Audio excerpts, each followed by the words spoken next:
जिंदगी ही जब बिना पूछे बीत जाती हो तो आश्चर्य नहीं होगा कि आप में से बहुत लोग बिना पूछे यहां आ गए हों कि क्यों जा रहे हैं। शायद कुछ लोग जानकर आए हों, संभावना बहुत कम है।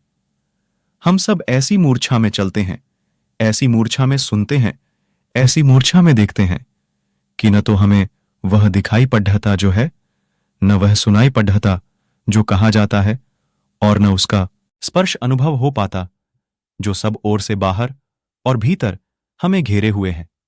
मूर्छा में ही यहां भी आ गए होंगे। शाद भी नहीं है, हमारे कदमों का भी हमें कुछ पता नहीं है, हमारी श्वासों का भी हमें कुछ पता नहीं है। लेकिन मैं क्यों आया हूं यह मुझे जरूर पता है। वह मैं आपसे कहना चाहूंगा।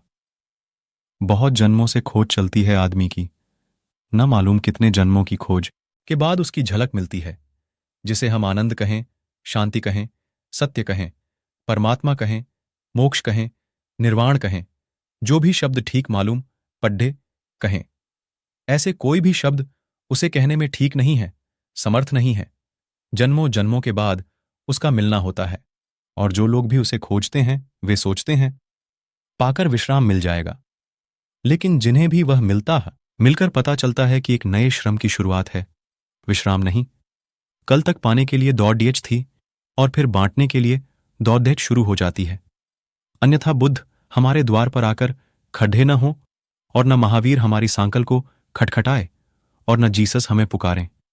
उसे पा लेने के बाद एक नया श्रम।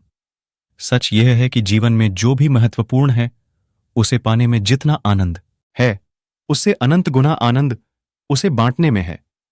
जो उसे पा लेता है, फिर वह उसे बांटने को वैसे ही व्याकुल हो जाता है जैसे कोई फूल खिलता है और सुगंध लुटती है, कोई बादल आता है और बरसता है, या सागर की कोई लहर आती है और तटों से टकराती है।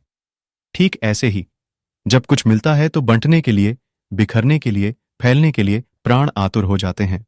मेरा मुझे पता है कि मैं यहां क्यों आया हूं, और अगर मेरा और आपका कहीं मिलन हो जाए, और जिस लिए मैं आया हूं अगर उस लिए ही आपका भी आना हुआ हो, तो हमारी यह मौजूदगी सार्थक हो सकती है। अन्यथा अक्सर ऐसा होता है, हम पास से गुजरते हैं लेकिन मिल नहीं पाते। अब मैं जिस लिए आया हूं, अगर उसी लिए आप नहीं आए हैं, तो हम पास होंगे, निकट रहेंगे, खैर लेकिन मिल नहीं पाएंगे।